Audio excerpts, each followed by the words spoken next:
नमस्कार दोस्तों, स्वागत है एक बार फिर से आप सभी लोगों का कांडवा नगरी लाइव में। साथ ही साथ फेसबुक पर भी मेरा पेज है जनता की आवाज़। और नगर निगम के चुनाव बिल्कुल नज़दीक हैं और लगातार अपडेट भी मैं आप लोगों के साथ शेयर कर रहा हूं कि किस प्रकार से इन 40 वार्डों में कौन कौन पार्षद पद के दावेदार हैं, कौन कौन पार्षद पद का टिकट चाह रहे हैं, मेयर क्या कुछ चल रहा है, मेयर के जो चुनावी जो टिकट के जो समीकरण है वो क्या है, भारतीय जनता पार्टी में क्या है, कांग्रेस में क्या है, और साथ ही साथ निर्दलीय किस प्रकार से मैदान में रहने वाले हैं। और आज मैं पहुंचा हूं दोस्तों वार्ड नंबर 9 में, जहां पर आपने देखा है कि पिछली बार के पार्षद रह चुके, निर्दलीय पार्षद रह चुके परविंदर सिंह रावत। और परविंदर सिंह रावत उत्तराखंड राज्य आंदोलनकारी भी है। और अभी आपने देखा ही है कि किस प्रकार से लोग बीजेपी ज्वाइन कर रहे हैं, तो उनमें से एक नाम परविंदर सिंह रावत जी का भी है, जो कि बीजेपी उन्होंने ज्वाइन कर ली है। और बहती गंगा में इस समय सभी हाथ धोना चाह रहे हैं। और कोई भी अगर बात करें तो खुलकर संघर्ष कोई करना नहीं चाह रहा है। सब सोच रहे हैं कि कैसे टिकट मिले और कैसे इस पार्टी को, बीजेपी को ज्वाइन करें और अपना जो है टिकट का जो दावेदारी है वो प्रस्तुत कर सके और आगे जीत भी सके। तो आइए बात कर लेते हैं उनके कार्यों के बारे में भी थोड़ी सी बात करेंगे। सर, सबसे पहले तो बहुत बहुत स्वागत है आपका। नमस्कार। कैसे हैं आप? धन्यवाद। मैं ठीक है सर। तो क्या कारण रहे कि आपने जो एक निर्दलीय प्रत्याशी के रूप में आपने कहीं ना कहीं चुनाव लड़ा था और जीते भी थे, जनता ने आपको जिताया था, उसके बाद आपने भारतीय जनता पार्टी ज्वाइन कर ली, क्या कारण रहे? देखिए, भारतीय जनता पार्टी का मैं बहुत पुराना कार्यकर्ता रहा हूँ। ये सभी को पता है कि भारतीय जनता पार्टी में मैं पूर्व में युवा मोर्चा में जिला अध्यक्ष के पद पर मैंने यहाँ पर पौड़ी ज़िले में जो है मैंने काम किया। 10-15 साल करीब मैंने जिला अध्यक्ष पद पर काम किया और मैं प्रदेश कमेटी युवा मोर्चे की प्रदेश कमेटी में भी रहा सदस्य। तो मेरा तो लगाव पहले से भारतीय जनता पार्टी से है। बीच में मैं किन्हीं कारणों से मैंने पार्टी नहीं छोड़ी थी। मैंने कोई पद मेरा पूरा जब कार्यकाल पूरा हो गया था, उसके बाद मैं थोड़ा सा निष्क्रिय रहा अपने पारिवारिक कारणों से। और अपने इस कारण मैं थोड़ा सा राजनीतिक क्षेत्र से थोड़ा सा दूर रहा। इस बीच में मैं ये चुनाव हुए, हमने यहाँ पे नगर निगम के चुनाव में चुनाव लड़ा और जनता ने जो है मुझे एक निर्दलीय के रूप में नगर निगम में पार्षद पद पर भेजा। तो ये सब जनता की मेहरबानी है। जनता के बीच में मैं रहता हूँ, शुरू से ही जनता के लिए मैं काम करता हूँ। तो इस बीच क्या क्या उपलब्धियां रही हैं आपके क्षेत्र में, क्या क्या समस्याएं थी जिन पर आपने काम किया? देखिए, जितना हमसे भरसक प्रयास हो सकता था नगर निगम के द्वारा, उतना कार्य हमने अपने वार्ड में किया। मेरे वार्ड में लगभग हर मोहल्ले में लगभग सड़कें पक्की बन चुकी हैं, सीसी की बन गई हैं, टाइल्स की बन गई हैं। हाँ, थोड़ा सा दिक्कत यह आई कि हमारा जो कार्यकाल रहा 5 साल का नहीं रहा, हमारा कार्यकाल मात्र 3 साल का रहा, क्योंकि बीच में कोरोना काल रहा, लॉकडाउन लगा। उसके बाद पिछले लोकसभा चुनाव हुए, विधानसभा चुनाव हुए, लगातार आचार संहिता रही और लॉकडाउन के दौरान हम लोग सभी घर पर बैठे रहे। तो ऐसा कोई काम नहीं हुआ। हमें जो काम करने का मौका मिला वो मात्र 3 साल मिला और 3 साल में जितना हम कर सकते थे हमने अपने वार्ड के लिए किया, अपने क्षेत्र के लिए किया। और नगर निगम में आप जानते हैं कि जितना बजट एक पार्षद को मिलता है तो उतना हमें मिला है, वो मैंने किया है। और जनता की जो व्यक्तिगत पर्सनल जो काम होते हैं वो भी मैं करता हूँ। जैसे किसी का राशन कार्ड बनवाना है, किसी का कोई प्रमाण पत्र बनवाना है, चाहे निगम से हो, चाहे तहसील से हो, कहीं से भी हो, इसके लिए मैं स्वयं जाता हूँ और जनता के काम करता हूँ और जनता तक खुद दे के आता हूँ उनके कागज़। सर, पिछली बार एक बार हमने पहले भी इंटरव्यू आपका किया था, उस समय आप बीजेपी की जो है नाकामियाँ गिना रहे थे कि कोटद्वार में किस प्रकार से बीजेपी इतनी सारी समस्याएं। अब क्या कहेंगे, कोटद्वार में किस प्रकार से जो मैडम विधायक हैं ऋतु भूषण खंडूरी जी कैसे काम कर रही हैं और मेयर ने कैसा काम किया, आप मुझे बताइए। नहीं, नाकामियाँ नहीं, मैं ये कहूँगा कि नगर निगम में जो मेयर पद था वो कांग्रेस के पास था और कुछ कांग्रेस के पार्षद थे, कुछ भाजपा के थे और कुछ सबसे अधिक निर्दलीय थे हमारे साथी। तो वहाँ पर दिक्कत ये आ रही थी कि मेयर प्रयास करती थी।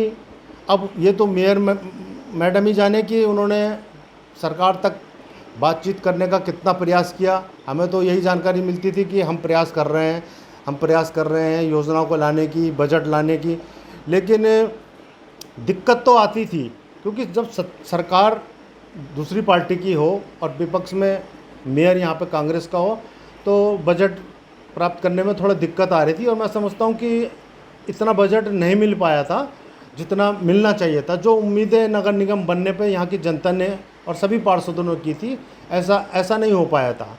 तो मैं तो यही समझ में आ रहा है मेरे कि जब सत्ता जिसकी होती है, शायद मेयर भी उसी का होना चाहिए, तो शायद शहर का बहुत अच्छा काम हो जाता। क्योंकि देखिए, कोटद्वार की जो समस्या है, सबसे बड़ी समस्या है यहाँ पे सीवर की ये समस्या है। सीवर का सर्वे भी सरकार ने कराया था, लेकिन कुछ हो नहीं पाया। अब हमें थोड़ा सा उम्मीद है, यही मैंने सोचा था कि अब शायद भविष्य में अब काम हो जाएगा। जैसे सुनने में आ रहा है, मुख्यमंत्री जी और यहाँ के विधायक भी कह रही हैं कि अब जल्दी जो है सीवर का कोटद्वार में जो है सीवर लाइनें पड़ेंगी, और सीवर लाइन पड़ेंगी तो जो यहाँ पे बरसात में निकासी की समस्याएं होती है, जल निकासी की, उसका भी थोड़ा बहुत समाधान हो जाएगा। अच्छा सर, मुझे ये बताइए, इन 2.5 सालों में अगर बात की जाए विधायक के कामों की, अगर मुझसे पूछा जाए तो मैं कहूँगा कि कुछ काम नहीं हुए हैं यहाँ पर कोटद्वार में जिस प्रकार से काम होना चाहिए। आप क्या कहते हैं? अब तो आपने बीजेपी ज्वाइन कर ली, अब आप बीजेपी के स्पोक पर्सन भी हैं, तो क्या क्या कहेंगे?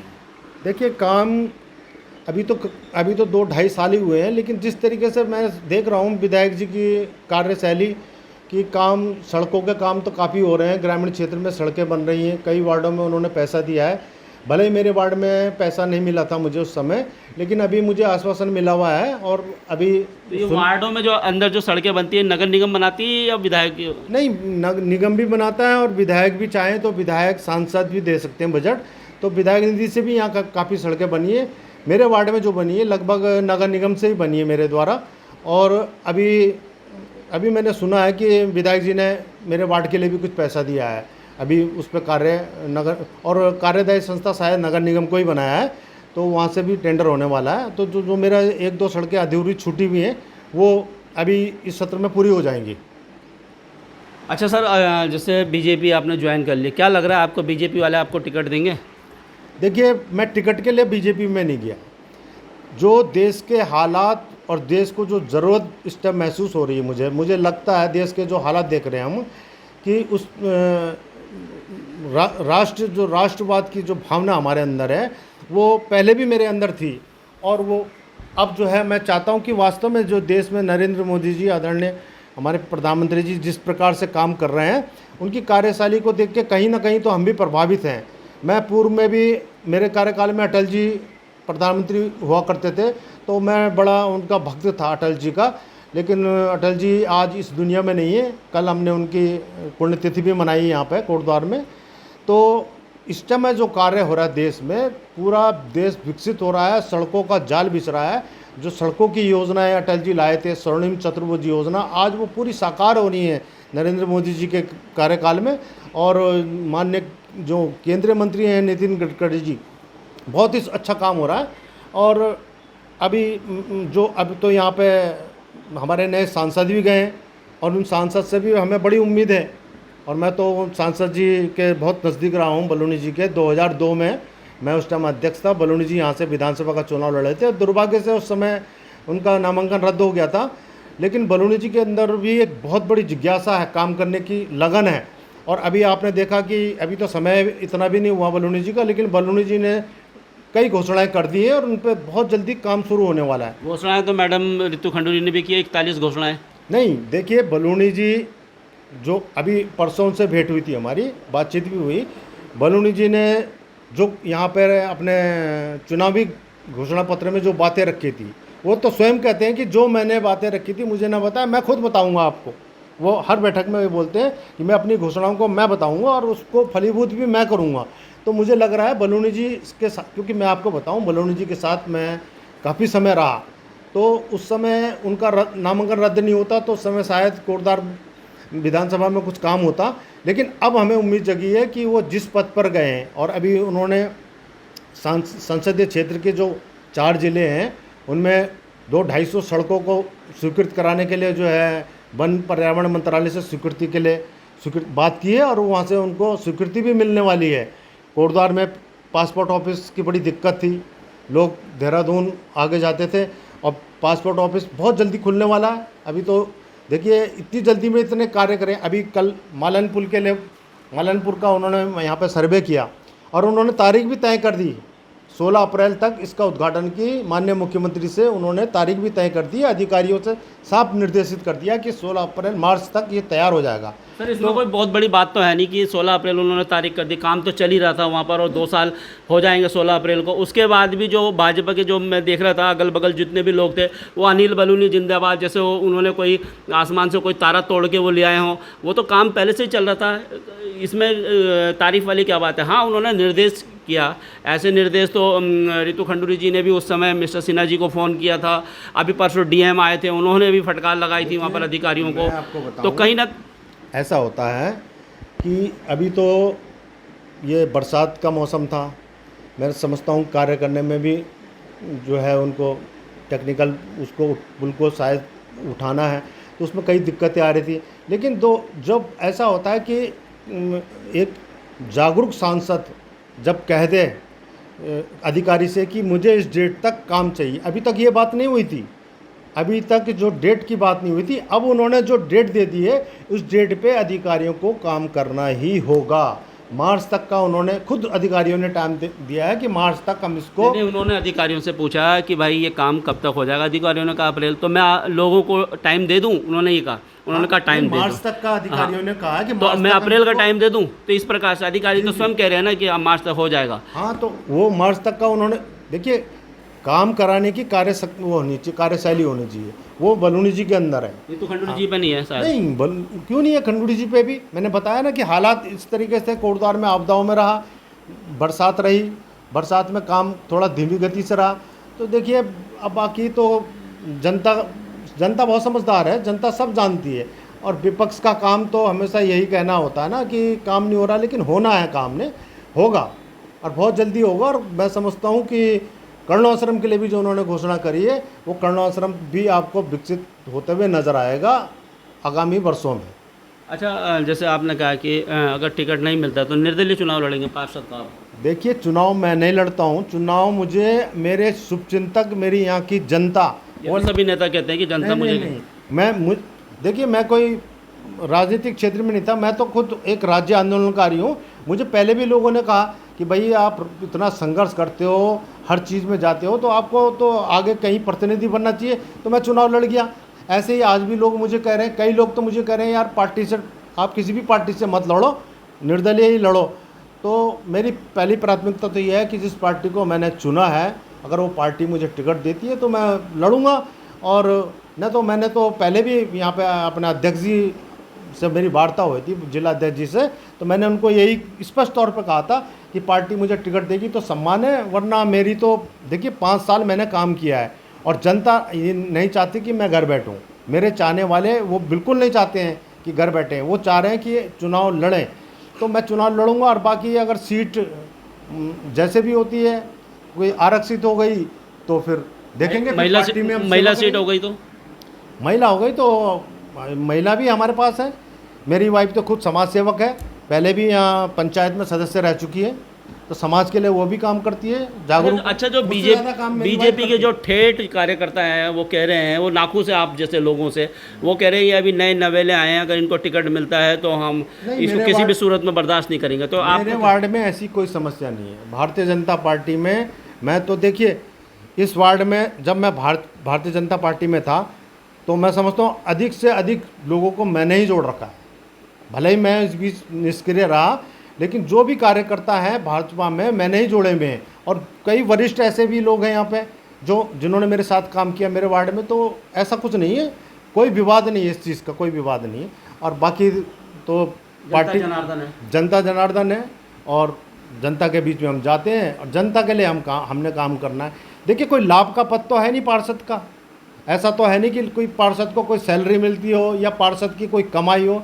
हम तो अपनी जेब से लगाते हैं, लेकिन जनता की सेवा तो में। इतनी होड़ क्यों रहती है पार्षद पद के लिए? ये तो अब मेरी समझ में नहीं आता। काम भी कुछ नहीं हो रहा है कोटद्वार में, फिर लोग ये समझते सैलरी हैं भी नहीं मिल रही है और होड़ भी लग रही है और काम भी कुछ नहीं हो रहा है। अगर देखिए इतने बड़े सब सारे समाज सेवी होते तो आज कोटद्वार की दशा और दिशा बदल चुकी होती। देखिए थापा जी, मैं आपको बताऊं, जो लोग ये सोच रहे हैं कि पार्षद बनकर हम कुछ कमाएंगे, तो पार्षद बनकर कोई कमाई नहीं है।